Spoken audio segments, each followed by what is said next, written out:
Hello friend, আসসালামু আলাইকুম। আশা করি আপনারা সবাই ভালো আছেন। আল্লাহর রহমতে অশেষ রহমতে আমিও অনেক অনেক ভালো আছি। আজকে আপনাদের জন্য একটি ভিন্নধর্মী রান্না নিয়ে এসেছি। আসলে আমাদের বাড়িতে ২-৩টা মুরগি সবসময় কিন্তু অনেক সময় নিয়ে আসা হয় বাসাতে, কিন্তু সেই মুরগির চামড়াটা অনেক সময় আমরা খাই না। অনেকে আছেন ফেলে দেয়, অনেকে রেখে দেয়, ফ্রিজে জমা হয় অনেকগুলো। কিন্তু আসলে এইগুলো কিন্তু খুবই টেস্ট লাগে। যে দেখুন কত সুন্দরভাবে পরিষ্কার করে নিয়েছি, একদম চকচকে করে পরিষ্কার করে এরকম নিতে হবে। নিয়ে এরকম ছোট ছোট করে আমরা কেটে নেব মুরগির চামড়াটা। যেরকম আমরা ওজ রান্না করি, অনেকে ওজ খাই, ওজ রান্না করি, ওজটা খুব স্বাদ লাগে সবার কাছেই। সেরকম ওজের মতো আমরা ছোট্ট ছোট্ট করে চামড়াটা কুটে নেব। এবার আমরা দেখুন এই যে মশলাটা ভুনা করে, মশলার ভিতরে আমরা গোশ যেরকম ভুনা করি ওরকমই মশলাটা ভুনা করতে হবে। এবং আমি ডেসক্রিপশন বক্সে দিয়ে দেব মাপটা। প্রথমে আমরা এই যে চামড়াগুলো দিয়ে দেব। এই চামড়াগুলোর থেকে তেল বেরোয় একদম ছোট ছোট হয়ে যাবে।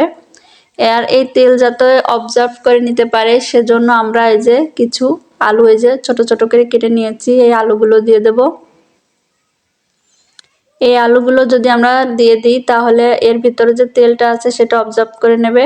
এই দেখুন কয়েক পিস আমি মুরগির মাংসও দিয়ে দিলাম, কারণ অনেকে দেখা যাচ্ছে মুরগির চামড়াটা খেতে চায় না, সে যাতে মাংসটা খেতে পারে সেজন্য কয়েক পিস আমি মুরগির মাংস দিয়ে দিলাম এখানে। এরপরে আলুটা দিয়ে আমি সুন্দর করে এই যে আলুটা দিয়ে দিচ্ছি। আলুটা এরকম দিলে হয় কি, এর ভিতর থেকে যে তেলটা বের হবে, দেখুন আমি কিন্তু তেল খুবই কম দিয়েছি। তেলটা দিলে তেলটা চুষে নেবে এবং হচ্ছে আলুটা সুন্দরভাবে একটা কালার তৈরি করবে। এই যে এরকমভাবে আমরা সুন্দরভাবে কষিয়ে নেব মাংসটা, এবং চামড়াটা খুব সুন্দরভাবে কষায় নিতে হবে, একদম ভাজা ভাজা করে কষায় নিতে হবে। কষাতে কষাতে দেখবেন একদম চর্বি যে ইটা আছে আর কি, মুরগির স্কিনটা আছে, সেই স্কিনটা একদম ছোট ছোট হয়ে যাবে। মুরগির স্কিনটা যখন ছোট ছোট হয়ে যাবে তখন আমরা বুঝবো যে মাংসটা আসলে প্রপারভাবে হয়ে গেছে, একদম মিলে যাবে। আলু থাকবে আর শুধু মাংসের পিসগুলো থাকবে, আর ওইগুলো একদমই ছোট ছোট হয়ে মিলে যাবে, শুধু তেলটা বের হবে। আর এই তেলটা যখন আলু অবজার্ভ করে নেবে, আলুটাই একদম মাংসের মতো লাগবে, খুবই সুন্দর টেস্ট লাগবে। এভাবে আপনারা বাড়িতে একবার হলেও ট্রাই করুন। ভিন্নধর্মী একটি রান্না আপনাদের জন্য উপস্থাপন করতেছি, খুবই ভালো লাগবে আমি আশা করি আপনাদের বাড়িতে রান্না করলে। আমার চ্যানেলে আরও অনেক ধরনের ভিন্নধর্মী রান্না আছে, আপনারা গিয়ে দেখে আসবেন, আপনাদের আমন্ত্রণ রইল।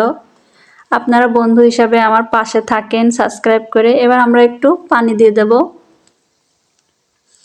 পানিটা দিয়ে সুন্দরভাবে আমরা এই মাংসটা এবং যে চর্বিটা সেটা সুন্দরভাবে যাতে সিদ্ধ হয়ে যায় এবং আলুটা যাতে সুন্দরভাবে সিদ্ধ হয়ে যায়, সেজন্য আমরা সুন্দরভাবে এটা সিদ্ধ হওয়ার জন্য পানি দিয়ে দেব।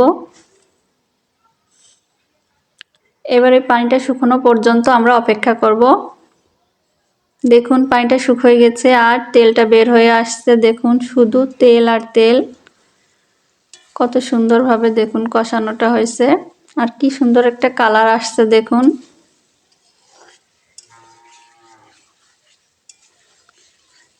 আপনারা বন্ধু হিসেবে যে আমার পাশে থাকেন খুব ভালো লাগে, সাবস্ক্রাইব করে আমার পাশে থাকলে আমি বুঝতে পারি আসলে আমার অনেক বন্ধু আমার পাশে আছে, খুবই ভালো লাগে।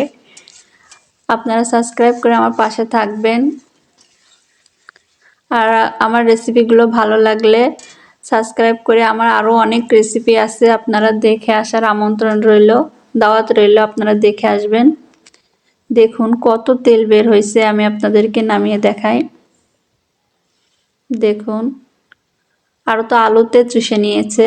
এবার আপনাদেরকে দেখাচ্ছি সাজিয়ে, দেখুন এই যে এরকম মাখো মাখো একদম একটা ভাজা ভাজাটা, মশলাটা একদম গাঢ় মশলা মশলা থাকবে।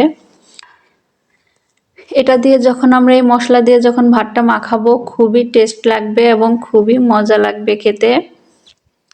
এই যে দেখুন কত সুন্দর কালার আসছে আর কত সুন্দর হয়েছে, একদম জিভে জল আসবে এরকম একটা রেসিপি হবে। আপনারা বাসায় ট্রাই করলেই বুঝতে পারবেন এটা আসলে কতটা লোভনীয় স্বাদ।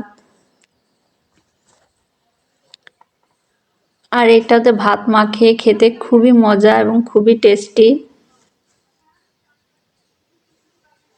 আমি আপনাদেরকে একটু খেয়ে দেখাই, চলুন। অনেক গরম আছে, তারপরও আমি একটু খেয়ে দেখাই আপনাদের।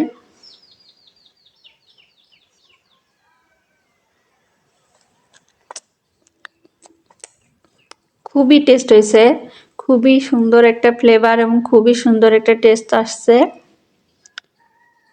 খুবই সুন্দর হয়েছে। ভালো থাকুন, সুস্থ থাকুন, আল্লাহ হাফেজ।